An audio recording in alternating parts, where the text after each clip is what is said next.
So we can start, Mr. Bharadwaj. Yes, sir. Thank you so much, sir. Good morning to one and all. I, Shivangi Singh, Assistant Professor, School of Law, Sharda University, would like to extend a very warm welcome to this virtual national seminar on role of judiciary in upholding constitutionalism. Today, we have with us Honorable Mr. Justice Deepak Mishra, former Chief Justice of India, as our chief guest. Our chief patron of the seminar, Honorable Sri P.K. Gupta ji, Chancellor, Sharda University.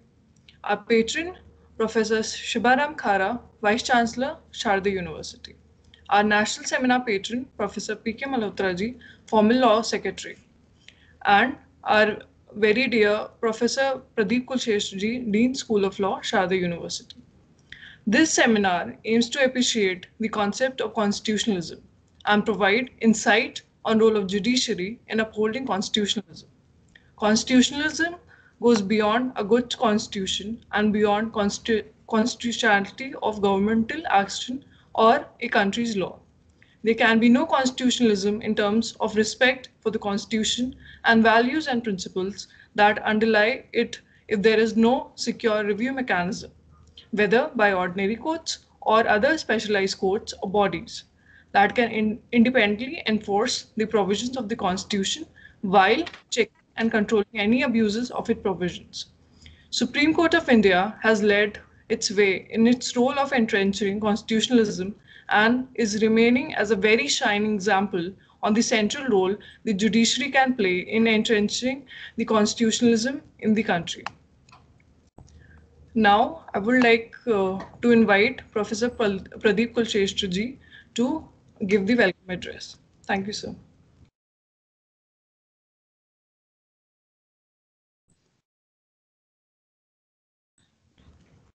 Thank you, Ms. Shivangi.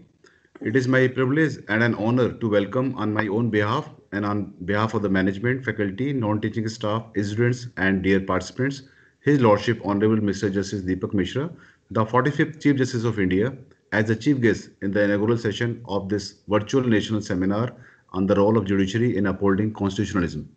In the 18th century, Montesquieu, a French judge and a political philosopher, propounded his famous theory of separation of powers between legislative, executive, and judicial organs in order to ensure a system of check and balance.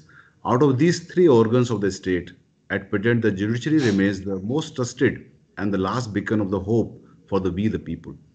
As judge of the Constitutional Court for more than 2 decades, His Lordship delivered leading judgments upholding constitutionalism, assuring justice, liberty, equality, fraternity, and the dignity of the individual.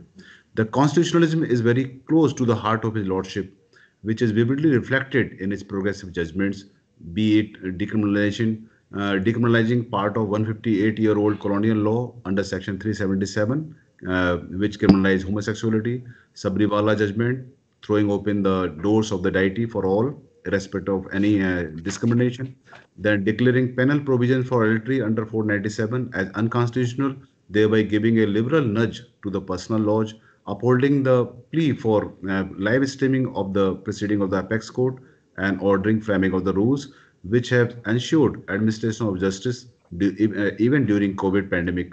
These are few illustrations in this regard. If I had to narrate and discuss the leading judgments of Honorable Lordship, the this I don't think even I can do a research. I can do a PhD of 3 4 years.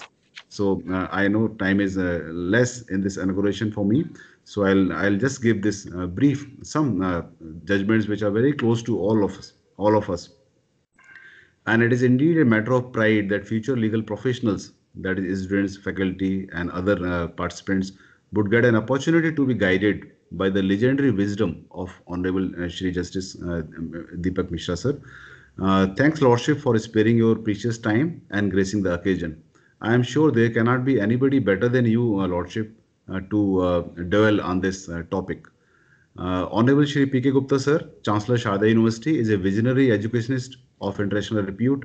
Under his dynamic leadership, Sharda Group of Institutions is making sincere efforts to provide a stimulating academic environment with a multidisciplinary approach.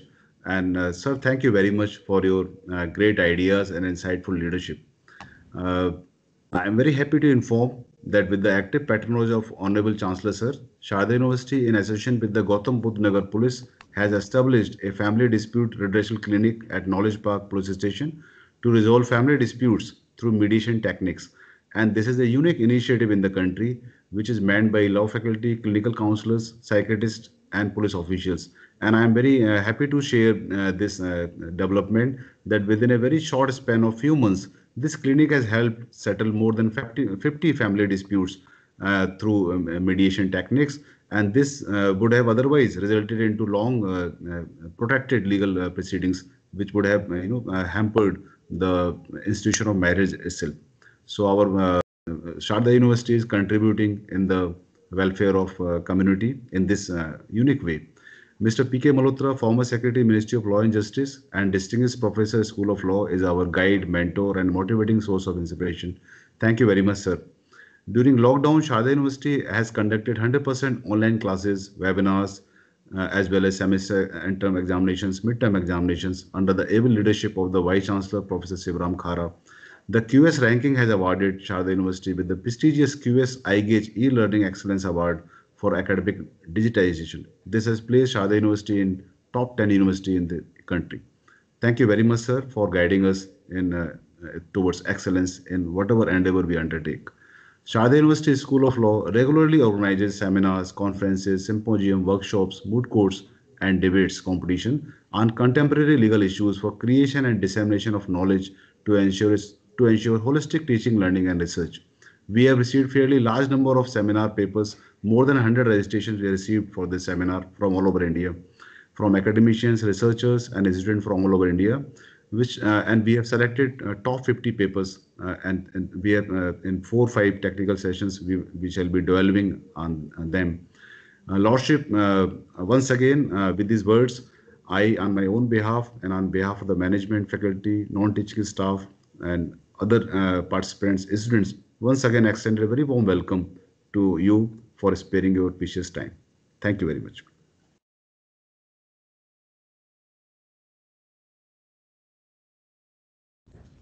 Thank you so much, sir. Now, I would like to invite Mr. P.K. Malhotra, sir, to give his valuable words. Thank you, Shivangi. My Lord, Honorable Mr. Justice Deepak Mishra, former Chief Justice of India, Shri P.K. Gupta ji, Chancellor, Sharda University, Professor Sivaram Khara, Vice Chancellor, Sharda University, my dear and esteemed colleague in the School of Law, Sharda University, Professor Pradeep Kulshrestha, Dean, Sharda University, distinguished participants of this national seminar on a very important topic of role of judiciary in upholding constitutionalism, faculty members, and my dear students. I consider it to be a privilege to be sharing the dais with the Justice Deepak Mishra on this important issue.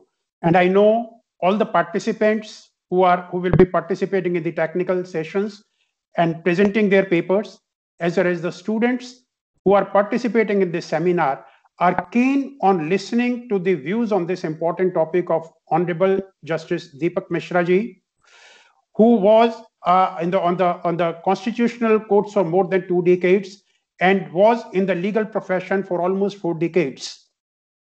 Now, talking about the constitutionalism, I mean, as all of us, as a student, as a practitioner of law, we know probably the constitutionalism limits the power of the organs which have been created by the Constitution. And this Constitution, which is a supreme document, it is given by us, we, the people of India, and we, the people of India, have defined power of all the 3 organs, that is the legislature, executive, and the judiciary, which has been created by this Constitution. And all the 3 organs are required to perform their duties in accordance with the duties assigned to it under this basic document, to which we call the Grind Norm.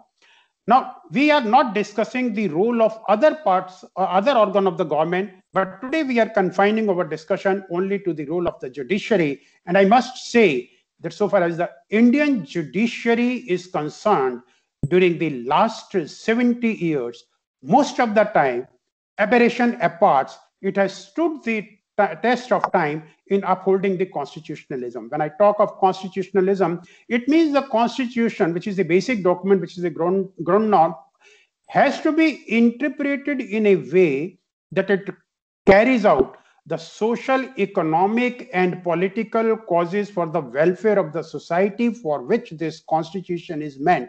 And to that extent, I think the Supreme Court itself, in number of judgments, starting from Shankari Prasad, coming down to Keshwanand Bharti, which laid down the basic structure doctrine, and the Minerva Mill case, which again strengthened the basic structure doctrine, or for that matter, the Menka Gandhi's case in 1978, which interpreted Article 21, giving it a wide definition, or for that matter, the Vaman Rao case, where the due process of law theory was established and was discussed and elaborated in detail, or for that matter, the Indira Sahni's case, which upheld the reservation for the OBC up to the extent of 27%, or for that matter, I'm just referring to the few leading judgments of the Supreme Court, which have upheld the constitutional limit, and S.R. Bomai's case in which talked about use and misuse of Article 356 of the Constitution.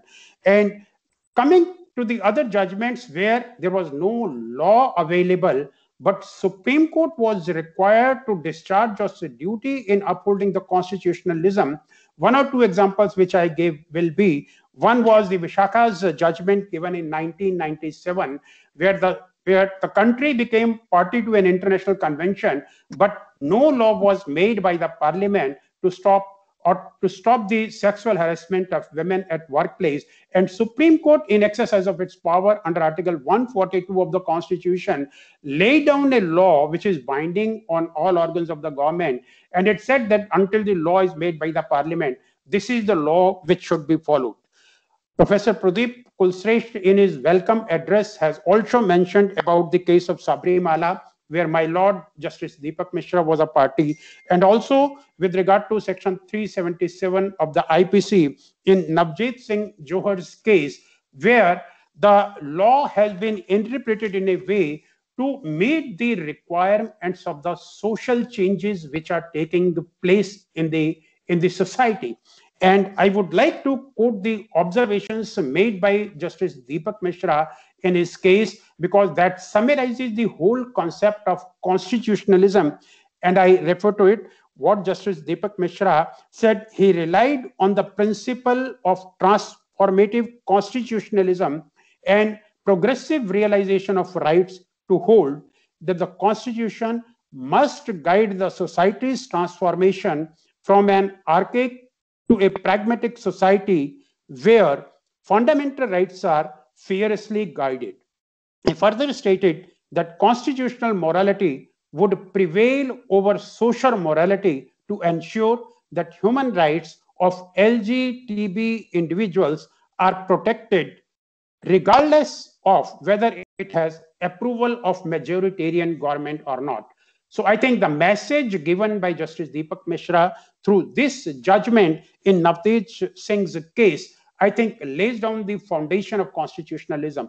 As I said, there are certain aberrations which we have seen in the functioning of our courts, like with regard to the habeas corpus petition. Of late, questions are being raised that some of the habeas corpus writ petitions are being decided by the court expeditiously, whereas some of the cases are pending for a very long time, and sometimes the court issues a notice for 3 weeks or 4 weeks in a habeas corpus petition also.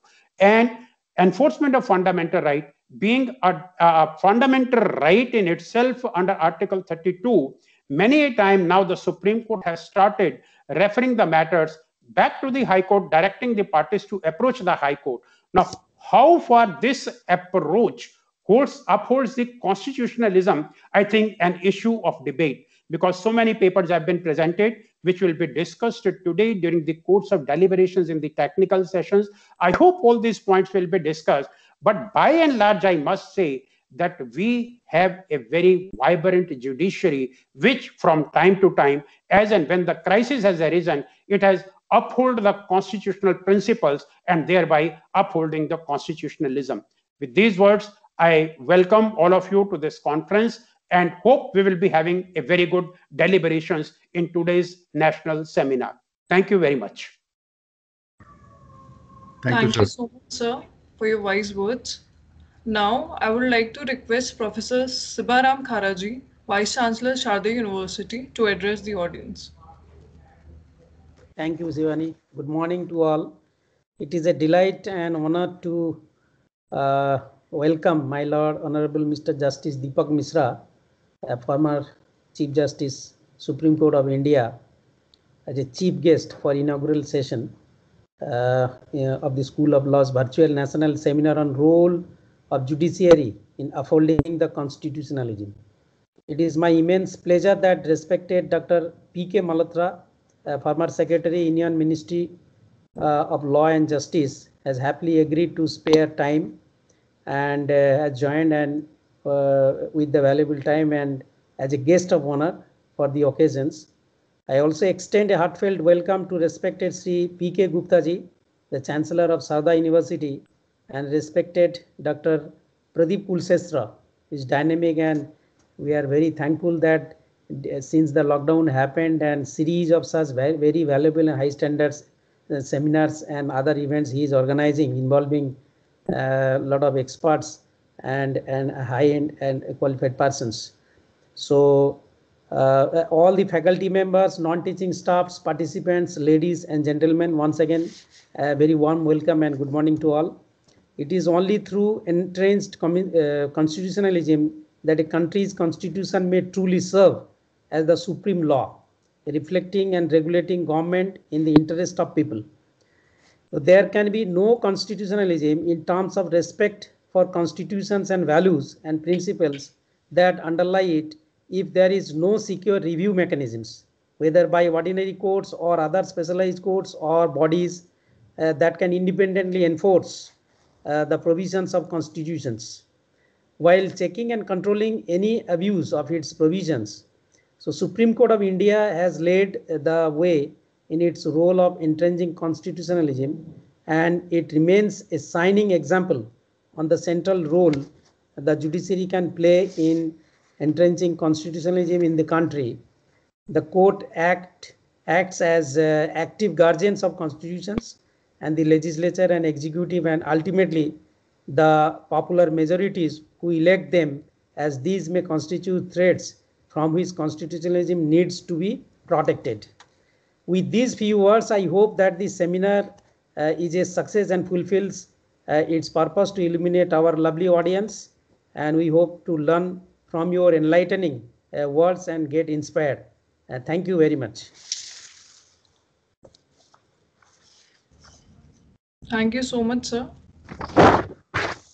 Now I will request our Chief Patron, Sri P.K. Gupta, Chancellor, Sharda University, to address the audience. Thank you.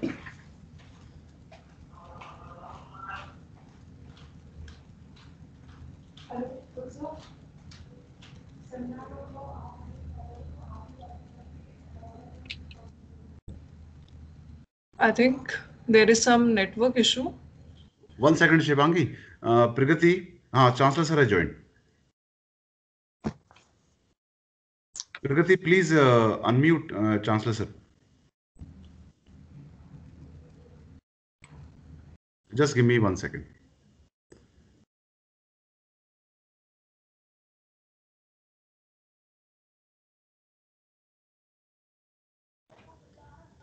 I can see sir, but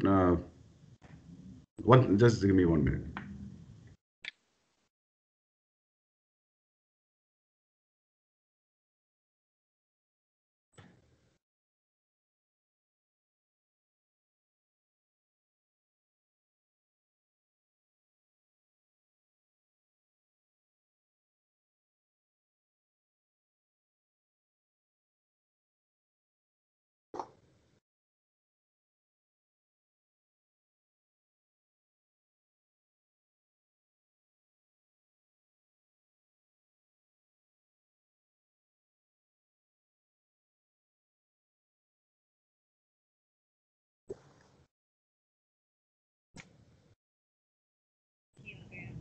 Pragati, please unmute Chancellor sir.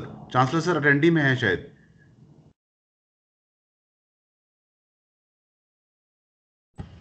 Sir पीछे से mute किया हुआ मैं नहीं, call कर रहा हूं sir, I can see sir, but you have put him in attendee, so he is not able to join. I will check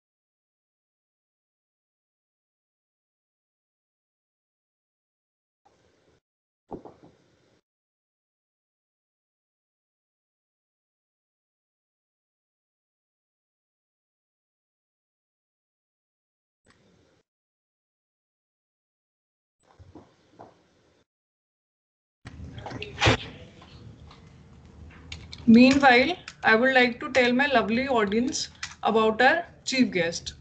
His Lordship enrolled at the bar in 1977 and practiced at the Orissa High Court and the Service Tribunal.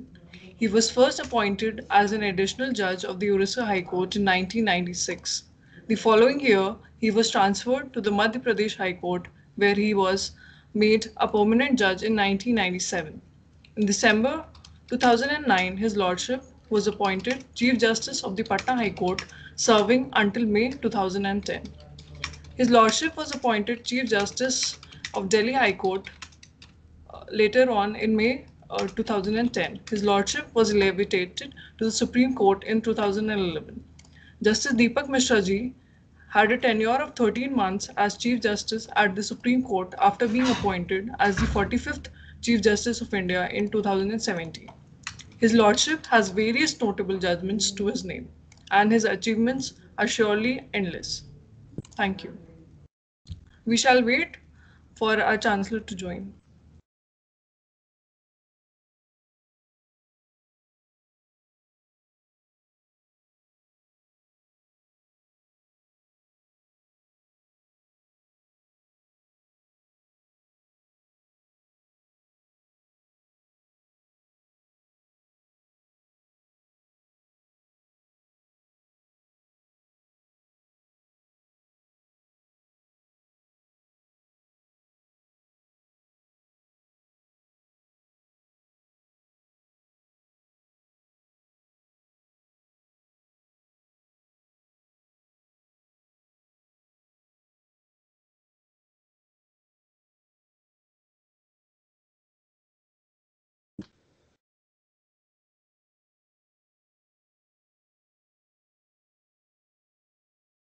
Permission दे दिया Video.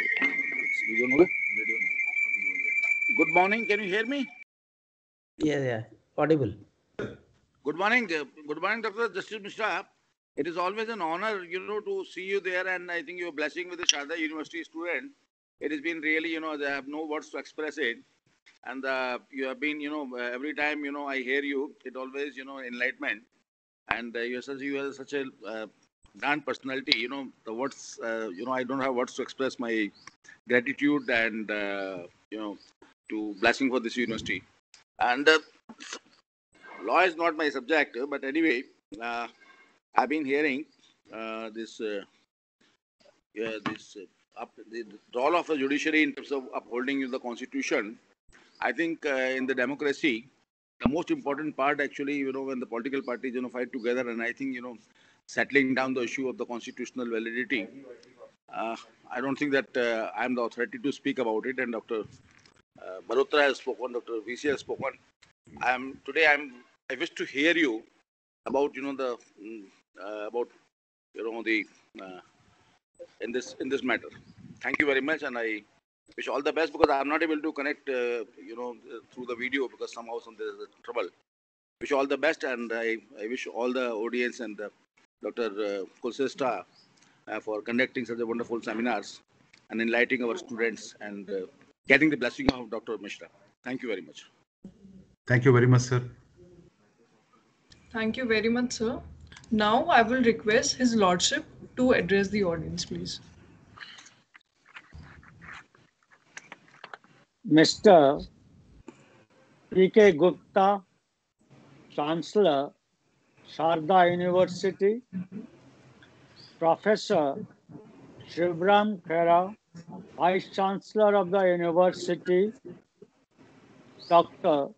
P.K. Malhotra, former Secretary, Union Ministry of Law and Justice, Professor Pradeep Kulshrestha, Dean of the University,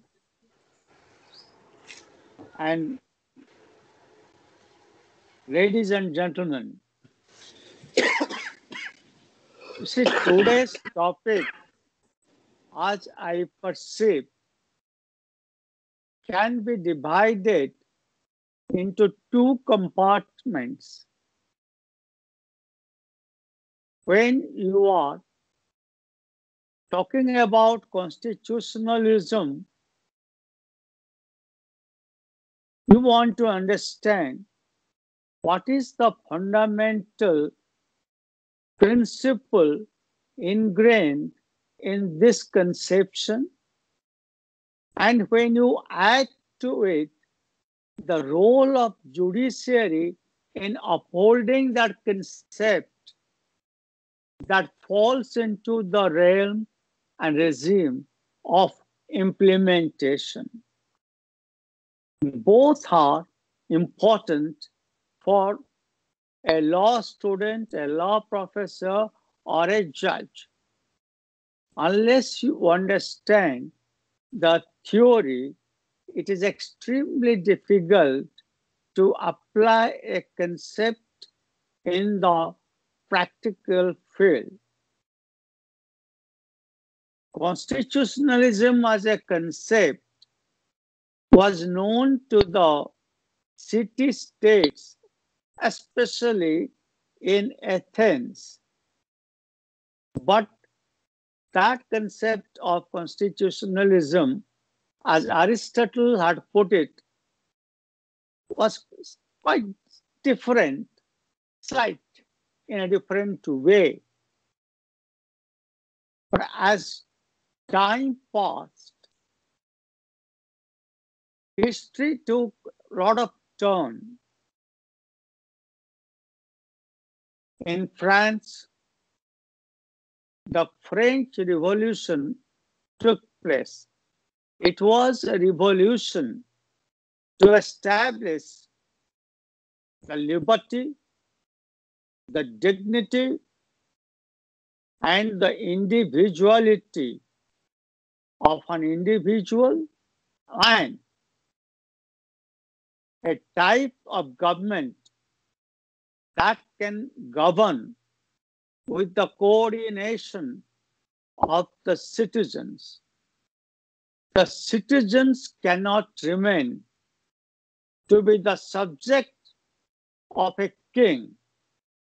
They should become the participants. The French Revolution had a lot of impact in the European countries. The framers of the American Constitution also borrowed certain ideas, or to put it differently, they were in a way influenced by the ideology of the French Revolution and the resultant factors that came out of it. And that is why the said constitution gave immense emphasis on liberty and freedom of speech, having due regard to the individual and human dignity. Many a theory has cropped up with regard to constitutionalism. Some say a constitutionalism at times can be treated as authoritarian constitutionalism. Others tell us that existence of a constitution does not lead to constitutionalism.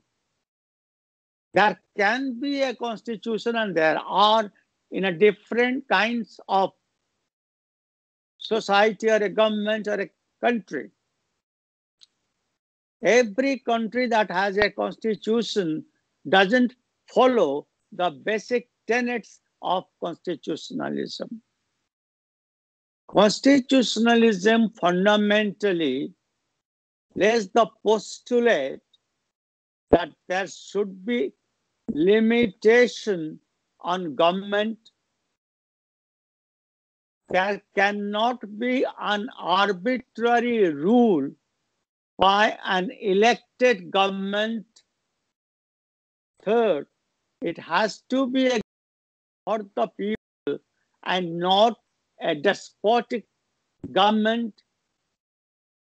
It must understand its role towards building up a welfare state and be guided by rule of law and not by whim.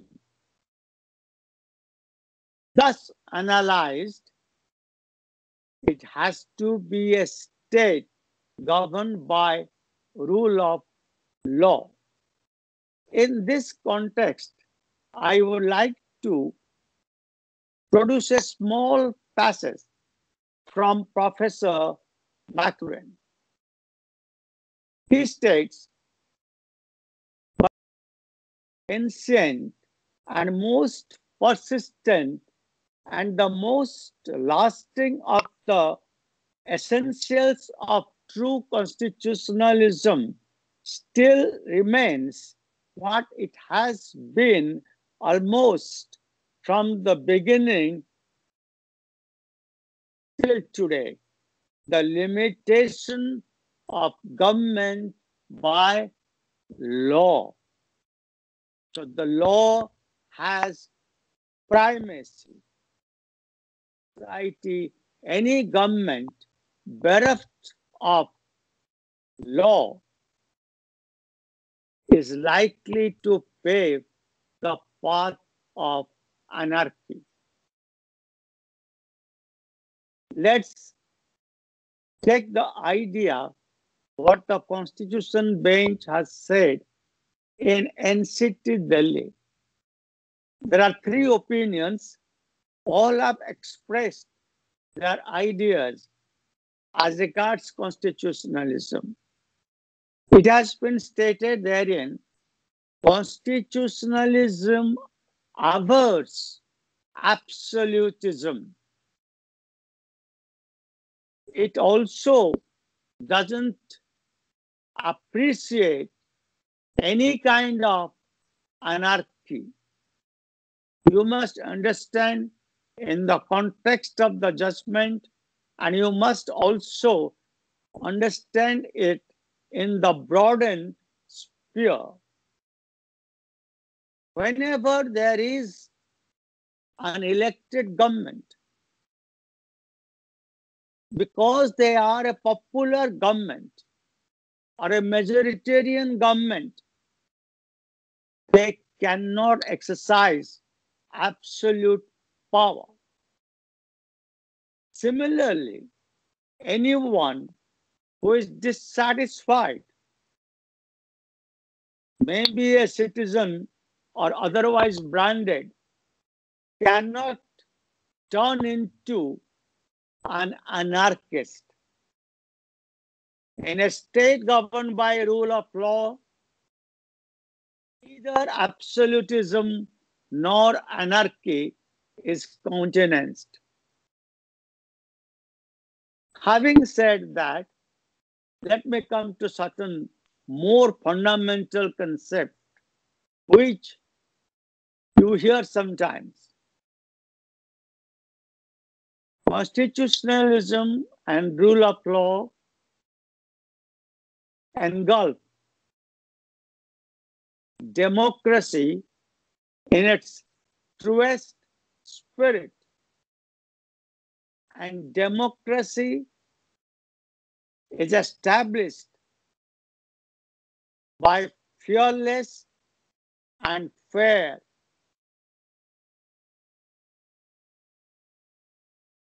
The Supreme Court since 1990s have been laying emphasis on this fair election. In the absence of any kind of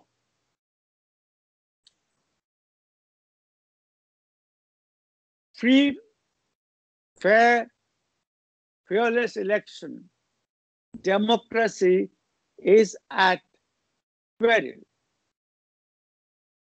That is, a democracy engulfs and encapsulates smooth transfer of power. All of you must have witnessed in Indian democracy there has never been any difficulty or impediment in transfer of power. You can study and analyze it in a universal context. There are debates, discussions, and some kind of attitudinal differences with regard to transfer of power. In India, it has not been so. Now, sometimes there is a dispute with regard to formation of government. There, the role of the Supreme Court as the highest constitutional court of the country comes into the forefront. I will give you 3 examples. In Jharkhand state, there was quite a bit of chaos in the year 2005 or 6.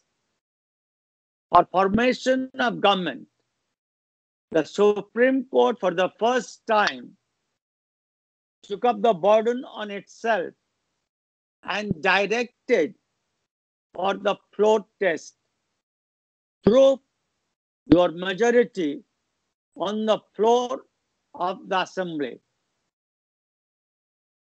And that was done, and report was sent. You would appreciate that was the first step the Supreme Court took in this kind of matters to establish and thereby establish the primary facet of constitutionalism. In 2016, a different kind of problem occurred in Uttarakhand. When the matter traveled to Supreme Court, it directed that you should have a protest on a particular date and someone from the judiciary would be present. The protest was done. Whoever got the majority votes from the government, came to power, that's different. The protest was done. Again, in 2018, when the matter pertaining to Karnataka Assembly came up, because the governor had called the single majority party to form the government. But there are other group of political parties, they claim majority, that we have post-election alliance. That was challenged. The Supreme Court eventually directed without much debate that you hold the floor test, then other legalities shall be gone into. And it's common knowledge that a floor test was done and the party that, or the coalition came to power. Purpose of saying is the role of the judiciary here had played was quite paramount in saving the basic tenets of democracy. If all of you must appreciate, if the majority doesn't form the government, that will be a contradiction to the fundamental principle of democracy. There are constitutionalism does not rest with a limitation on governmental power. In India, we do not have parliamentary supremacy. What rules the Indian democracy is the constitutional sovereignty or the constitutional supremacy. If a law is passed by the parliament, it has to meet the test provided under the Constitution, under Article 13. Unless the test is made and it violates the fundamental rights of the law or other constitutional provisions, it can't withstand scrutiny. I'll give you two examples. I'm not going to say how many cases the Supreme Court has intervened to set aside a legislation. In 1985, Central Administrative Tribunals Act came into force. The Parliament also amended the Constitution, introducing Article 323A. They took away the power of judicial review of the High Court under Article 226, that you can straight away file a special leave under Article 136 before the Supreme Court from the challenging the order of the tribunal. The said provision was upheld in Sampath Kumar in 1988. In 1997, a 7-judge bench in L. Chandra Kumar opined, after stating legal principles in a copious manner, no constitutional amendment can take away or the judicial power. They revived the judicial scrutiny or judicial review under Article 226. One. Second, the Parliament wanted to control the anti-defection, control the defection, and accordingly it framed a law which was a part of the Constitution and came in the shape of 10th schedule.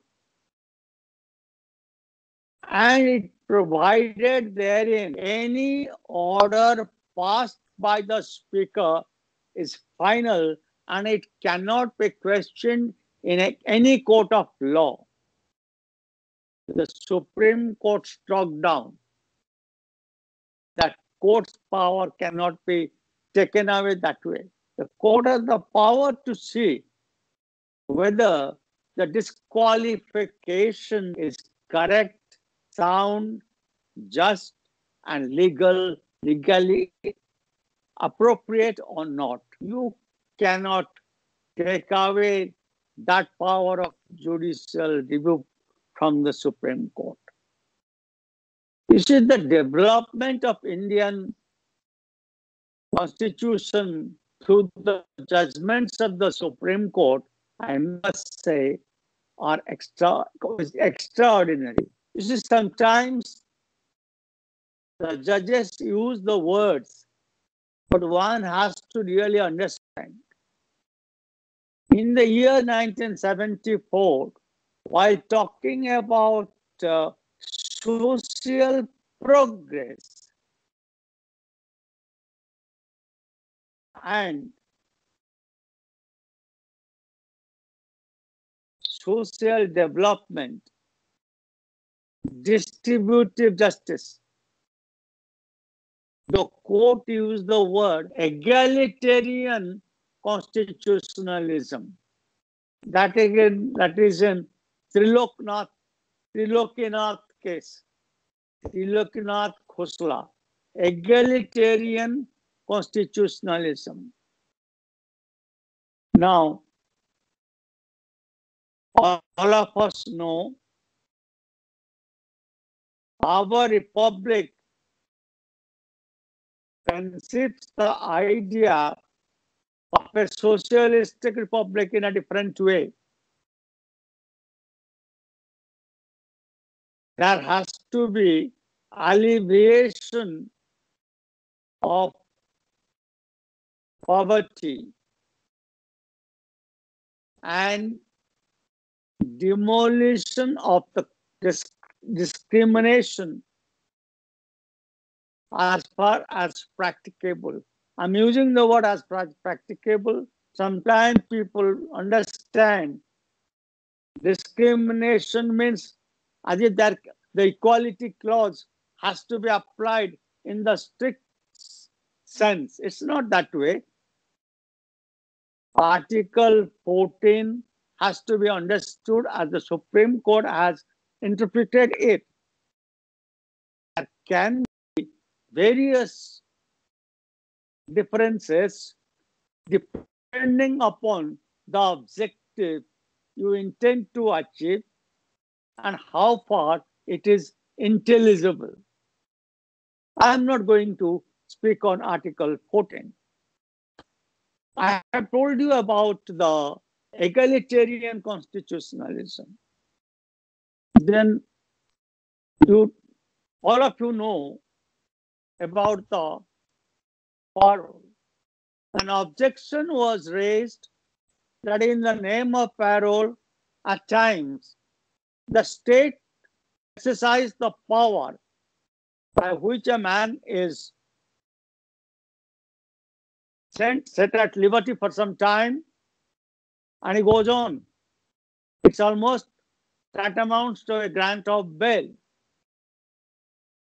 The court said in Gudukanti Narasimhalu case in the year 1978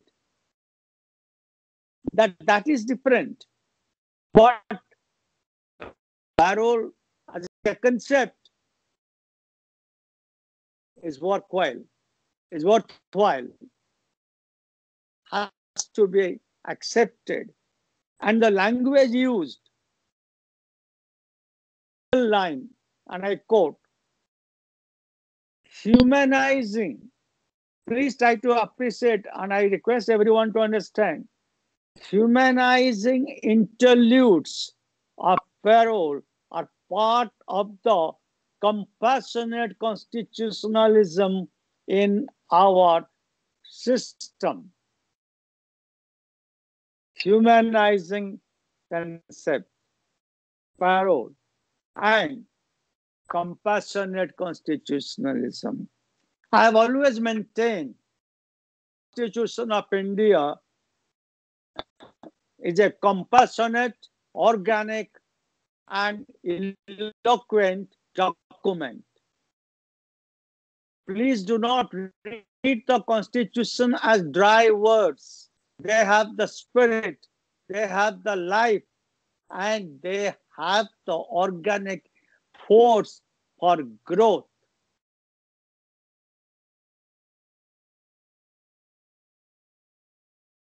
Sometimes what happens, what do we call tolerable exercise of power.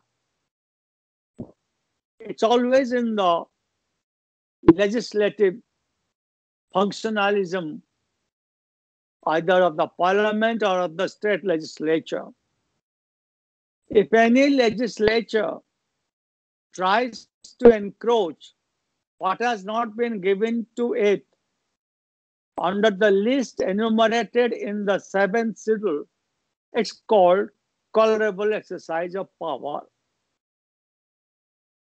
Article 254 states, if there is inconsistency between exercise of power by the parliament and the state, the sequences. I'm not there. That's a different study altogether.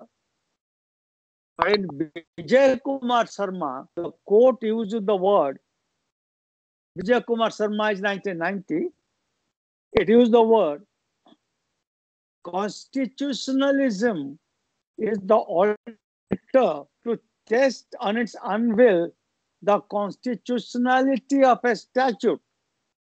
And Article 254 is the sole fountain source concerning a state law in the concurrent list. So, please try to understand how the court is trying to evolve a constitutionalism with the concept of a test of a constitutionality of a statute. Now, you see,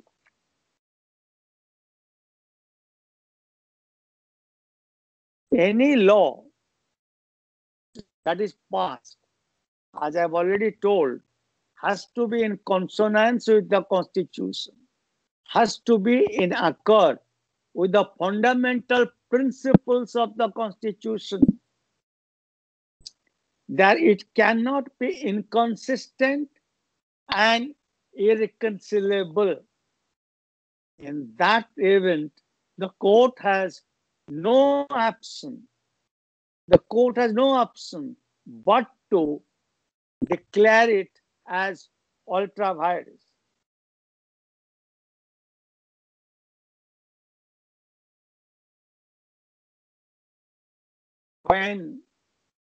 Now I will come to the reservation part and the constitutionalism. Dr. Malhotra has referred to in the Sahni case. The Supreme Court played a monumental role while laying down the principles of reservation. Parliament amended the Constitution by introducing Article 16(4) with regard to promotion, reservation in promotion, and maintenance of seniority. That was upheld in Nagara's case with certain qualifier. That is called data. Get the statistics and prove that, whatever it is. We are not there. In that case, the court said constitutionalism is about limits and aspirations. The Constitution bench quoted Herman Belge. He has his specialty, this author. He says The Constitution embodies aspiration to social justice, brotherhood, and human dignity. It is a text which contains fundamental principles. Fidelity to the text core fundamental principles do not limit judicial decision making. The tradition of the written constitutionalism makes it possible to apply concepts and doctrines not recoverable under the doctrine of unwritten living constitution. I would request Professor Kulshrestha to imbibe the spirit in amongst the students. The constitutionalism of a written constitution, how one can develop the concepts and doctrines which difficult to develop from unwritten constitutions because they are not recoverable. Now, I will come to the recent ones. You must have referred to it. Transformative constitution. There, while speaking this, it was told by the court that look, any constitutional interpretation has to be progressive. The society has to transform. A majoritarian view cannot be imposed on the minority. A majoritarian perception cannot destroy the individual right, which is sanctioned by the fundamental right, which is protected under Chapter 3 of the Constitution. Even if a single individual person's right, which is recognized under the Constitution, has to be protected by the constitutional courts, despite the opposition and the opposition of the majority. Courts step forward. Constitutionalism is anti-retrograde interpretation. It is anti-regressive understanding. That is what understanding and appreciation of transformative jurisdiction, interpretation, understanding of the Constitution. It stands on a different footing and slightly different way than the interpretation given to South African Constitution. That is in a total social and racial base. Here, it's right base. Like liberty. Liberty is quite dear to every individual. No constitution, especially our constitution, eagerly protects the individual rights. The courts have said no individual will barter tea. All the tea in China. China is famous for tea. They have a lot of tea. But nobody will barter to get all the tea in China. Nor will he barter his liberty, all the pearls. No. It is sacrosanct. It has its sanctity. He reverts it. And every individual has to revere it. And that is in the preamble of the Constitution, and that also flows from the fundamental rights and also ingrained in fundamental duties, which talks about fraternity. Now, you see, man, when I say man, it includes woman. I am not talking about inclusion in that way. In some of my judgments, I began the sentence, she or he, or she strokes slash he. It's because it cannot be said man is superior or the woman is superior. They are equal. I emphatically say they are equal under the Indian Constitution. And that is why in Joseph Stein it was said, a constitutional court cannot remain entrenched in a precedent, for the controversy relates to the lives of human beings who transcendentally grow. And transcendental growth is a part of bringing human beings to a higher pedestal where equality prevails and equality rules. And that's the part and insegregable facet of constitutionalism. While talking about the progressive interpretation of the Constitution as a part of the constitutionalism by the Supreme Court, I must also tell you that the Supreme Court also causes not to pave on the path of legislation.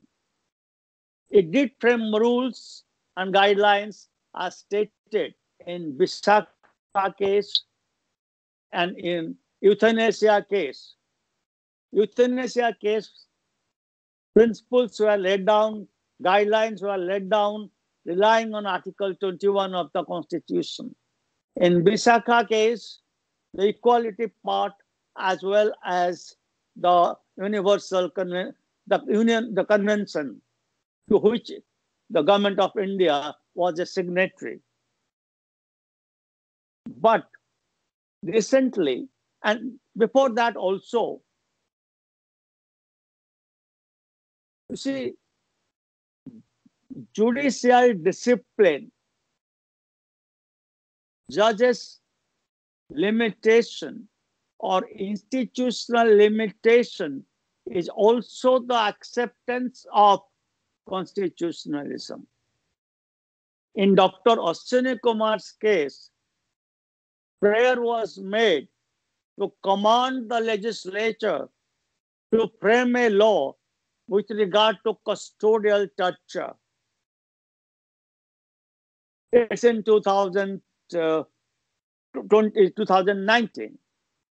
The court said, relying on past precedents, the courts had deprecated custodial torture in Nilavati Behra, in Dr. Ajam's case, but they never directed the legislature to frame a law because it's a basic principle of jurisprudence that court cannot direct the parliament to frame a particular law. The court can only recommend. The court refused to command the parliament, saying that it's within the legislative domain. What law to be made, what law to make, that is the duty of the parliament. Court cannot get into it. that is fundamentally in the conceptual sphere of separation of power. And separation of power is an inseparable part of constitutionalism. In Ira's case, a lady came, she was 38, represented by her mother. She wanted to be declared as a child under the POCSO Act. The court said, as she was 38, she is not a child within the definition. The court dealt with two aspects: purposive interpretation and the separation of power, that we can't re-legislate or legislate. We can only interpret. And interpretation should not enter into the arena of legislation. Here, let's take a different kind of turn. All of you are aware of triple talaq case. That is Saira Banu case, in where the court has said that this kind of practice is manifestly arbitrary and hurts the dignity of women. They declared the whole thing as ultra vires. Because constitutionalism has to be humanity oriented, because entire law relates to humanity, and unless humanity exists, what is the use or utility of having a law? But you cannot take the view. That is why view of all. What is your view? Every time there cannot be a concept like any country that you please tell what's the law. It's not that way. There has to be a body to frame law. There has to be a body to execute the law, and there has to be a body to interpret law and also state whether it is valid law or not according to subjective perception, but objective test within the parameters and paradigm of the Constitution. The Supreme Court in Manoj Narula case talked about constitutional morality. Constitutional morality is a part of constitutionalism. Constitutionalism cannot exist without constitutional morality. Constitutional morality stands in distinction with social morality or political morality. Recently, in Bala Sahab Patil versus Speaker Karnataka, the Supreme Court, this is in 2020, the Supreme Court had clearly stated about the concept of constitutional morality and how it is superior to political morality. I will read this passage, then I'll come to my conclusion. Although the Constitution may not say everything, the Supreme Court mandated to expand the unsaid. However, such elaboration cannot be done in derogation of separation of powers and in a drastic or radical fashion. The contention of the respondents that the political exigencies required such measures to be taken needs to be rejected. The constitutional silences cannot be used to introduce changes of such nature. The desirability of a particular rule or law should not be any event be confused with the question of existence of the same, and constitutional morality should never be replaced by political morality in deciding what constitution mandates. Three concepts: mandate of the constitution, and how constitutional morality is in accord with the constitutional mandate, and how political mandate or any other mandate cannot be in consonance or in harmony with constitutional mandate. That is where we are expanding our constitution, but simultaneously we are also conscious, our courts are conscious, the Supreme Court is conscious that they should not enter into the legislative field.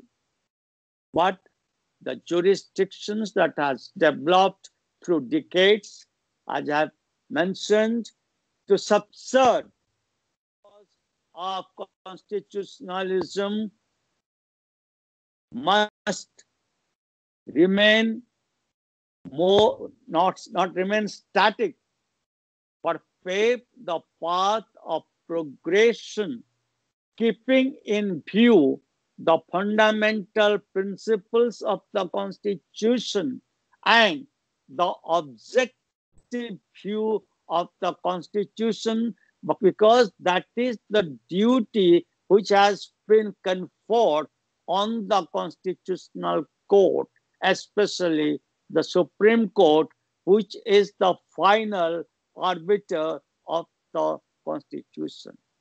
Before I part, I must congratulate Sharda University for organizing such kind of seminars and making it extremely lively and also interesting for the students from time to time in this pandemic time. All of us are going through a difficult time, but our academic system, our educational system, our organic constitution shall give us the force and sustain our strength so that universities like you can carry out these webinars, propagate the education, and people like Dr. Malhotra and others can join, share their knowledge. And indubitably, whenever I'm available and I have time, I would love to address the students of Sharda University. Thank you. Thank you very much.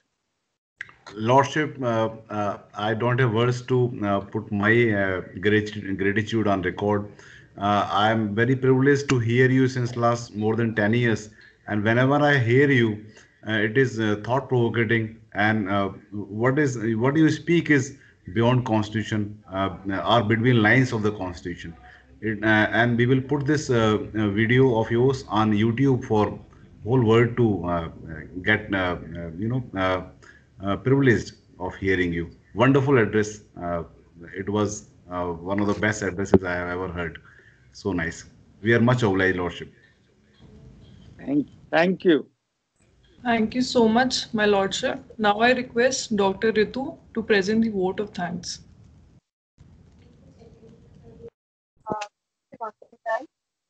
I hope I'm audible. Yes, ma'am.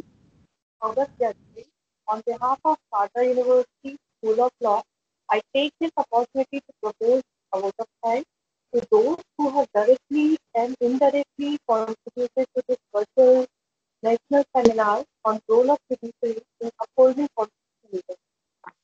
At most, I thank our chief guest of the event, His Lordship Justice Deepak Mishra, sir, for accepting our invitation and blessing us with his presence.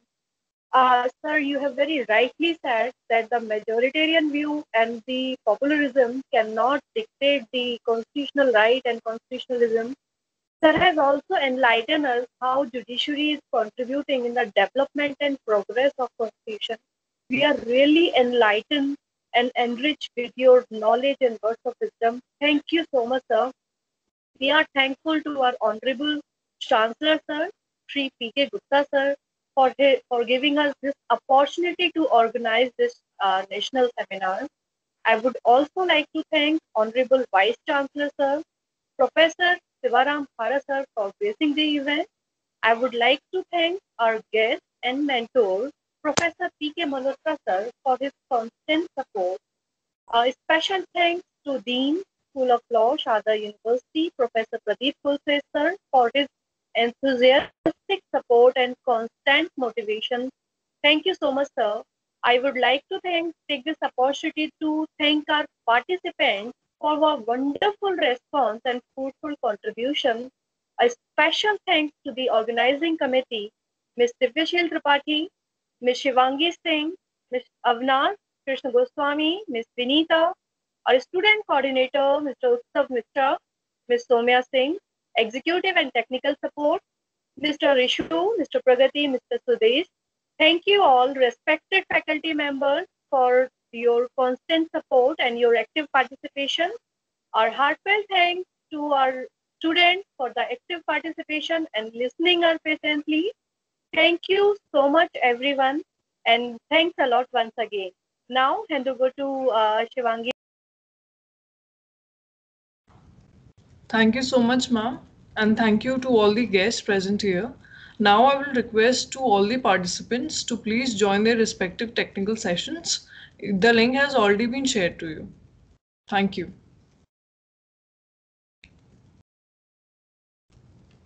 Thank you. Thank you, my lordship.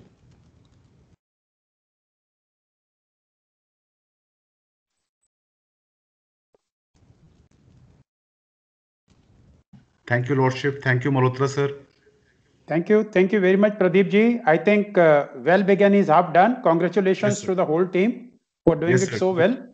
Yes, sir. And I'll again join in the valedictory. Yes, sir. Thank you. Thank you, VC, sir. Thank you, VC, sir. Thank you. Our VC, sir, is very dynamic.